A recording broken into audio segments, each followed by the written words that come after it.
Hello again.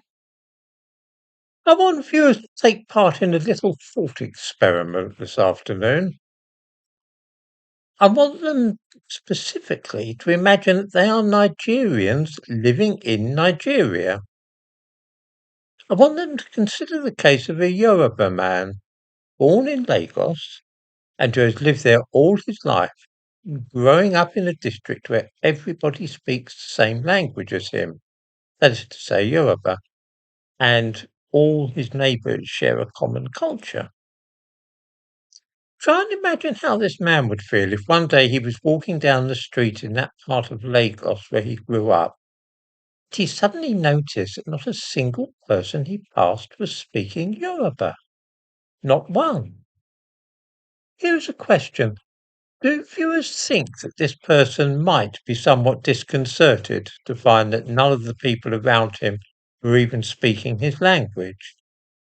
Would it be wicked or wrong of him to feel slightly puzzled and perhaps to think that something was amiss?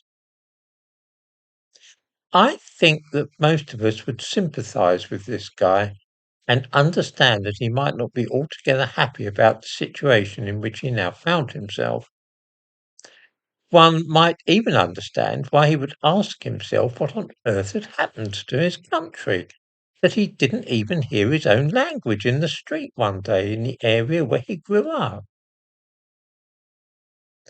I was prompted to think along these lines because yesterday I walked along Rectory Lane in Loughton in the direction of Debden Broadway.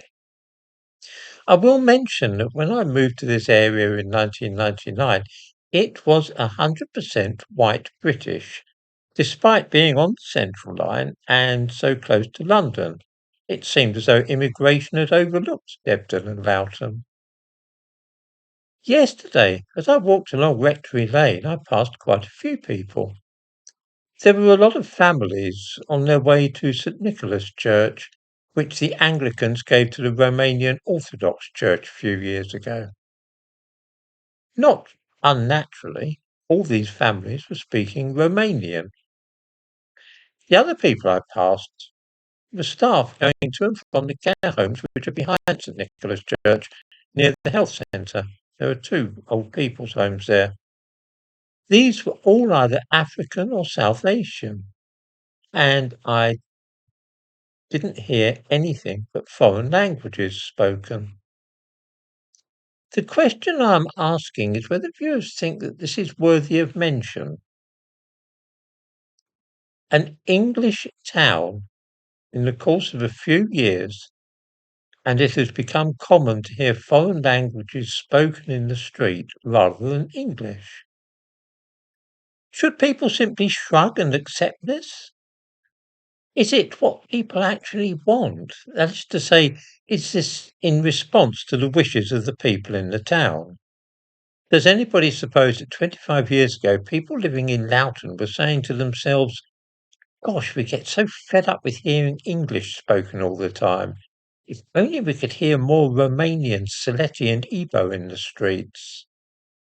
Come to think of it, it would be better if we didn't hear English all round here. Does anybody think that this is how people felt a quarter of a century ago, either in Loughton or anywhere else in England? And yet, this situation has arrived. And now it is here, we are told that drawing attention to it, or talking of it, never mind actually complaining about it, is wrong and liable to stir up racial hatred or xenophobia. Why shouldn't we ask what is going on? Is it only white people who should keep quiet? What about that hypothetical Yoruba fellow I mentioned? If he found that people in his neighbourhood were not speaking Yoruba anymore, could he too just grit his teeth and accept it?